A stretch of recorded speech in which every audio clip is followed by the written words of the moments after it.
सास सुबह 7 बजे उठती है और जल्दी से किचन में जाती है। वो देखती है कि रात के बर्तन ऐसे ही पड़े हुए हैं, बहू ने उसे अभी तक धोया नहीं है। तभी वो अपनी बहू को आवाज लगाते हुए कहती है, अरे बहू, अभी तक सुबह नहीं हुई तुम दोनों की? ना अभी तक चाय मिली है और ना ही नाश्ता बना है, और ये रात के बर्तन अभी तक ऐसे ही पड़े हुए हैं। आज घर का काम होगा भी या नहीं? तभी बड़ी बहू वहां आती है और बोलती है, माँ जी, वो मैं कल रात देर से आई थी तो मैं देर से सोई, इसीलिए मैं सुबह देर से उठ रही हूँ और अभी मैं बहुत थकी हुई हूँ। मुझे वापस से ऑफिस भी जाना है, तो मैं तो अभी ये खाना वगैरह नहीं बना सकती। और आज तो बर्तन धोने की बारी नेहा की थी, नेहा ने अभी तक नहीं धोए बर्तन, तो इसमें मेरी कोई गलती नहीं है। तभी नेहा वहां किचन के पास खड़ी होती है और उन दोनों की बात सुनकर किचन के अंदर जाती है और बोलती है, तो क्या दीदी मैं फ्री बैठी रहती हूँ क्या? मुझे भी बहुत सारे काम होते हैं। सॉरी माँ जी, मैं बर्तन धोना भूल गई। वो मुझे भी बुटीक से कुछ ऑर्डर आए थे ना, तो मैं अपने काम में लगी हुई थी। मुझे अभी अर्जेंटली बुटीक जाना है, तो मैं तो अभी खाना नहीं बना सकती। वाह वाह वाह वाह, महारानिया, तुम लोगों के ही तो ऐश है। अपने काम से पल्ला झाड़ के चल दी तुम दोनों। यहाँ क्या काम करने का ठेका मैंने ले रखा है क्या?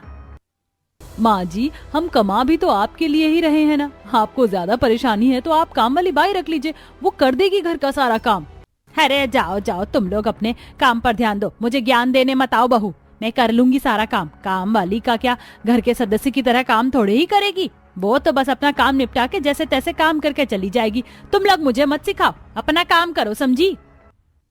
अब ये तो आपकी प्रॉब्लम है। मैं जा रही हूँ, मुझे ऑफिस के लिए देर हो रही है। इतना बोलकर दोनों बहुएं वहां से चली जाती हैं और कमला देवी गुस्से से किचन का काम करने लगती हैं।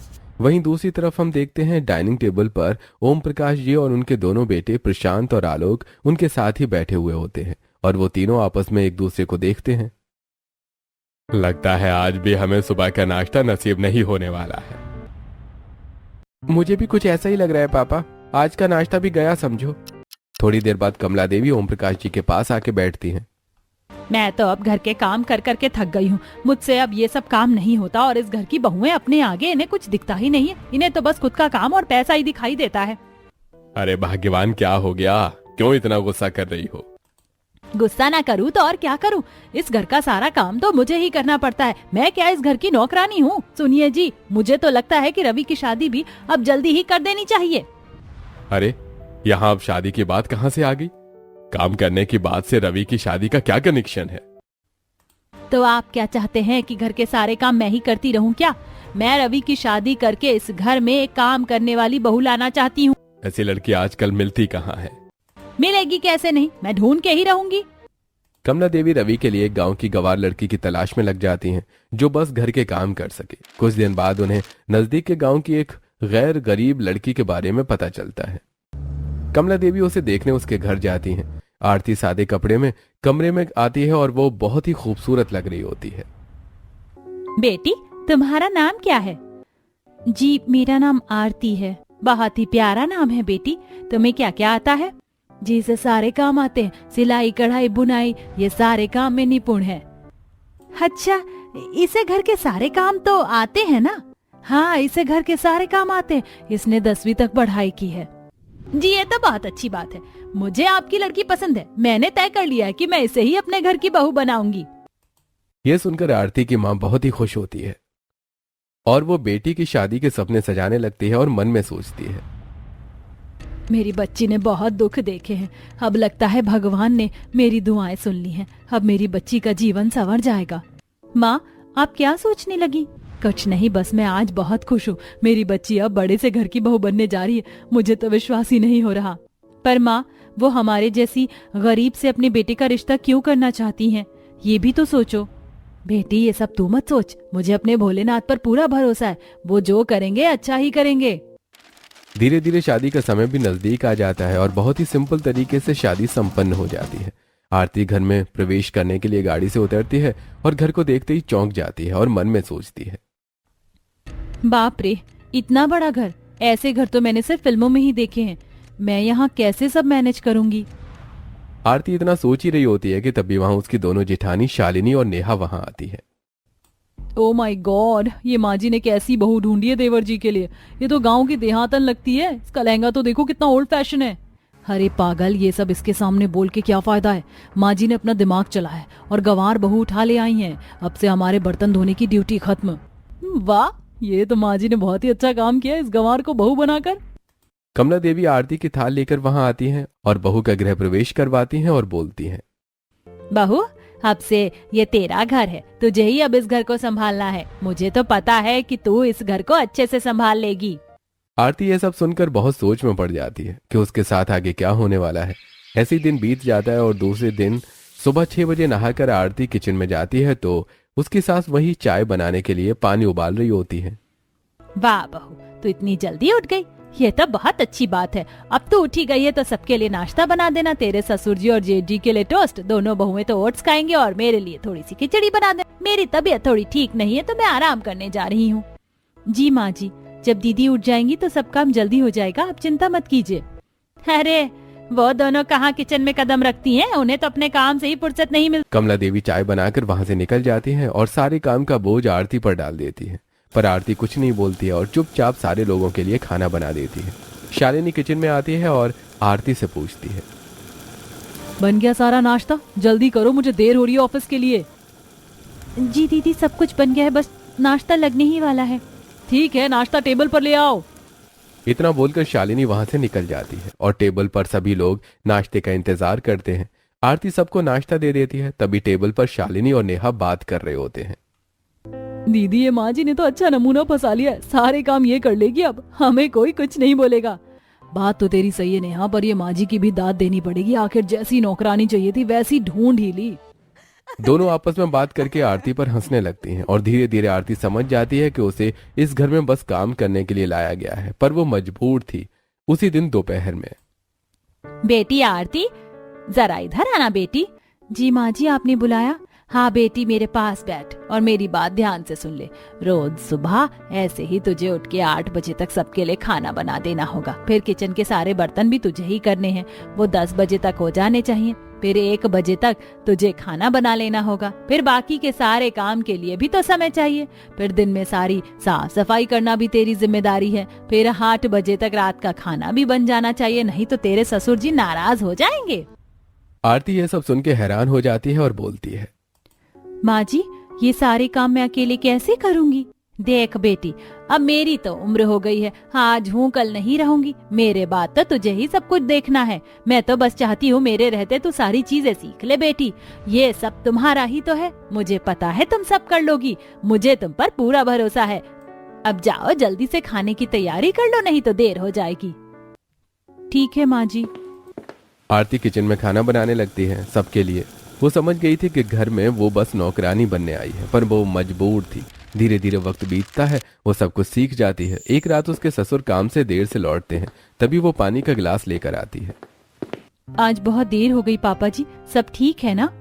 हाँ बेटा, सब ठीक है। आज काम ज्यादा था तो थोड़ी देर हो गई है, पर तू अब तक जागी क्यों है?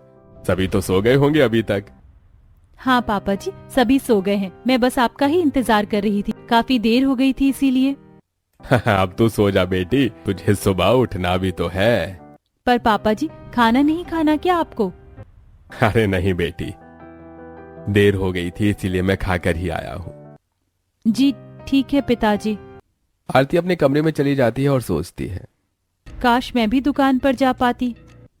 अगले दिन सुबह, आरती जरा सुनो, मेरे रूम में काफी कपड़े पड़े हुए हैं, मेरे पास इतना टाइम नहीं है वो सब ठीक करने का। तुम जरा मेरा कमरा साफ कर देना। थोड़ी देर बाद वहाँ शालिनी आती है और वो उसे कुछ कपड़े देती है धोने के लिए। आरती, ये कुछ कपड़े मेरे और आलोक के हैं, इसे प्लीज धो देना अच्छे से। महंगे कपड़े हैं तो संभाल के धोना, मेरे पास बिल्कुल भी टाइम नहीं है, तो प्लीज ये सब जल्दी कर देना। पर दीदी, नेहा दीदी ने भी पहले से। मेरे पास इतना टाइम नहीं है तुम्हारी बात सुनने का, काम करके बस रख देना प्लीज। आरती कुछ बोल नहीं पाती और उसे वो सारे काम करने पड़ते हैं, जिस वजह से उसे खाना बनाने में देर हो जाती है। तभी उसकी सास वहाँ पर आती है और बोलती है, बहू, तुमने अभी तक खाना नहीं बनाया? करती क्या है तू दिन भर? घर के थोड़े से काम भी तुझसे नहीं होते और तू अभी तक यहीं पर है। जल्दी जाके खाना बना। नहीं माँ जी, वो आरती दीदी और नेहा दीदी ने कपड़े दिए थे धोने के लिए, बस मैं वही कर रही हूँ। मैं वो सब कुछ नहीं जानती। तेरे ससुर जी को टाइम से खाना चाहिए होता है। तू यहाँ देर करेगी तो उन्हें खाना देने कौन जाएगा? माँ जी, मैं खाना दे आऊंगी पापा जी को, आप चिंता ना करें। ठीक है, जो करना है जल्दी कर, ज्यादा देर करने की जरूरत नहीं है, और भी बहुत काम पड़े हैं घर में। जी माँ जी। आरती जल्दी जल्दी खाना बनाने लगती है और रूम में ज्यादा कपड़े होने की वजह से वो सबको अकेले समेट नहीं पाती। वो काम अधूरा रह जाता है। वो खाना पैक करके खुशी खुशी दुकान की तरफ चल पड़ती है। पापा जी ये लीजिए, मैं आपके लिए खाना लेकर आई हूँ। अरे वाह बेटी, आज खाना तुम लेकर आई हो, अच्छी बात है। तुम यहाँ टेबल पर खाना रख दो। जी पापा जी। ओम प्रकाश जी ग्राहकों को जेवर दिखा रहे होते हैं। खाना टेबल पर रखकर आरती उनके पास आती है और ये सब देखने लगती है। आरती खुद से ग्राहक को एक जेवर दिखाती है और बोलती है, आप ये हार देखिए, ये हार इन पर बहुत अच्छा लगेगा, आप ट्राई करके देखिए। ग्राहक वो हार ट्राई करते हैं और उन्हें वो हार बहुत पसंद आता है। अरे वाह भाई वाह, ये हार तो बहुत ही सुंदर है। आपकी परख तो बहुत अच्छी है, आप यही हार पैक कर दीजिए। जी जरूर। ग्राहक अपनी ज्वेलरी लेकर वहां से खुशी खुशी चला जाता है। तभी उसके ससुर जी उससे पूछते हैं, बेटा तुम्हारी परख तो सच में बहुत अच्छी है, पर तुम्हें कैसे पता चला कि? हाँ पिताजी, मुझे तो देर हो गई है, माँ जी मुझे डांटेंगी, मैं जाती हूँ। ऐसे ही धीरे धीरे दिन बीतने लगते हैं और कभी कभी आरती दुकान पर खाना पहुंचाने जाया करती थी तो वो ग्राहकों से बात भी करती थी और अपने ससुर जी की मदद भी करती थी। एक दिन ऐसे ही वो दुकान पर जाती है पर काफी भीड़ होती है। अरे बेटी तुम आ गई, थोड़ी मेरी मदद कर दो। ये ज्वेलरी सिलेक्ट करने में मैडम को दिक्कत आ रही है, तुम कुछ अच्छे डिजाइन से न दिखा दो। जरूर पिताजी, आप ये डिजाइन देखिए, ये बिल्कुल न्यू कलेक्शन आया है, ये आप पर बहुत अच्छा लगेगा। वाह, ये तो बहुत खूबसूरत है, मैं तो ऐसा पीस ही ढूंढ रही थी, मुझे तो ये बहुत पसंद है। ओम प्रकाश जी, मुझे तो यही पीस चाहिए। आप बहुत भाग्यशाली हैं ओम प्रकाश जी, जो आपको ऐसी बहू मिली है। आजकल ऐसी बहुएं कहाँ मिलती हैं। बिल्कुल सही कहा आपने, मैं खुश नसीब हूँ कि मुझे बहू के रूप में एक बेटी मिली है। सारे ग्राहक आरती के आने से बहुत खुश रहते थे। उन्हें आरती के दिए हुए डिजाइन्स बहुत पसंद आते थे। भीड़ होने की वजह से आरती घर देर से पहुंचती है और घर पे उसकी जेठानी गुस्से में उसका इंतजार कर रही होती है। जैसे ही आरती घर पहुंचती है, आ गई महारानी। आपको याद तो होगा ही ना महारानी जी कि आज मैंने आपको कपड़े समेटने का काम दिया था, वो आपसे हुआ क्यों नहीं? माफ कीजिएगा दीदी, मुझे पापा जी के लिए खाना बनाना था और खाना देने के लिए भी मुझे जाना पड़ा। वहाँ पापा जी ने रोक लिया, उस वजह से देर हो गई। मैं कल पक्का कर दूंगी। अरे छोड़ो, तुम जैसे छोटे लोगों से उम्मीद भी क्या की जा सकती है। तुम लोग पे तो भरोसा करना ही बेकार है। ये सब सुनकर आरती बहुत ज्यादा उदास हो जाती है। वो खुद को संभाल रही होती है कि इतने में ही उसकी सास भी आ जाती है और बोलने लगती है, क्यों री, तुझे इतनी देर कैसे हो गई? तुझे पता नहीं है क्या घर में बाकी काम भी होते हैं, वो कौन करेगा? और खाना क्यों नहीं बना अब तक? माफ कर दीजिएगा माँ जी, मैं अभी सब कर देती हूँ। इतना कहते ही वहां उसके ससुर जी आ जाते हैं और उनकी बातें सुन लेते हैं और कमला देवी से बोलते हैं, तुम सब ऐसे उस पे क्यों चिल्ला रहे हो? वो मेरी मदद ही तो कर रही थी, इसमें क्या हो गया? एक दिन तुम लोग काम नहीं संभाल सकते हो क्या? मदद? और ये गवार आपकी क्या ही मदद करेगी जी? और इन छोटे लोगों के क्या भरोसा, कब क्या उठा ले पैसों के लालच में। सही कहा माँ जी, इन छोटे लोगों से और उम्मीद भी क्या की जा सकती है। आरती सब कुछ वहां खड़ी सुन रही होती है पर कुछ बोल नहीं पाती है। उसके ससुर उसकी तरफदारी करते हुए बोलते हैं, तुम सब कैसी औरतें हो? बेचारी कुछ नहीं बोल रही है तो तुम तुम कुछ भी बोलती रहोगी? आज आरती की वजह से काफी अच्छी बिक्री हुई है। आज तक तुम लोगों ने तो मेरी मदद की नहीं, और अब जब आरती मेरी मदद भी कर रही है उसमें भी तुम सब उसे इतना सब सुना रही हो। ये शब्द सुनते ही सब हैरान हो जाते हैं और तभी नेहा बोलती है, पर ऐसा कैसे हो सकता है पापा जी, ये गवार आपकी क्या ही मदद कर पाएगी? ऐसा हुआ है बहू, तुम लोगों से तो बहस ही करना बेकार है। इतना कहकर ओम प्रकाश जी अपने कमरे में चले जाते हैं और आरती रोते हुए किचन की तरफ जाती है। और ये सब बातें सुनकर कमला देवी सोचती है, ये लड़की हमारी दुकान में कदम रखना चाहती है। अगर इसके भी पैर घर के बाहर निकले तो घर के सारे काम मुझे ही करने पड़ेंगे। इस लड़की का तो कुछ करना पड़ेगा। कुछ दिन बीत जाते हैं और घर के सारे काम खत्म करके आरती खाना पहुंचाने के बहाने फिर दुकान की तरफ जाने लगती है। तभी उसकी सास उसे रोकती है और उससे पूछती है, अरे बेटी, कहाँ जा रही हो डब्बा लेके? माँ जी, वो मैं पापा जी को खाना देने जा रही हूँ। ला बेटी, ये डब्बा मुझे दे दे, मैं ये डब्बा दे आती हूँ उनको। अभी रूम में काफी काम पड़ा है, जाले लग गए हैं, बहू तू उसे साफ कर दे। जी ठीक है माँ जी। आरती चुपचाप काम करने लग जाती है पर उसका ध्यान बार बार दुकान की तरफ जाता था। एक दिन फिर से आरती ने दुकान जाने की कोशिश की, फिर उसे उसकी सास रोक लेते हैं। बेटी, दुकान पे जा रही हो? डब्बा मैं ले जाऊंगी। देखो ना, ये इतने कपड़े पड़े हैं आयरन करने के लिए, तुम ये काम खत्म कर लो। जी ठीक है माँ जी। आरती समझ चुकी थी उसकी सास उसे दुकान जाने नहीं देगी, क्योंकि उसकी सास हर मुमकिन कोशिश करती है कि आरती दुकान न जा सके। पर आरती सब काम निपटा लेती है। फिर एक दिन माँ जी मैंने सारे काम कर लिए हैं, मैं ये डब्बा देने जा रही हूँ पापा जी को। अरे बहू, अभी तो बहुत कपड़े और बर्तन पड़े होंगे ना, जा तू वो धो ले, मैं ये डब्बा पहुँचा दूंगी। माँ जी मैंने सारे कपड़े, बर्तन, जूते, जाले सब साफ कर दिया है, अब कोई काम नहीं बचा है। अब कमला देवी सोच में पड़ जाती है कि आरती को कैसे रोके। थोड़ी देर सोचने पर वो बोलती है, वाह बहू, ये तो बहुत अच्छी बात है।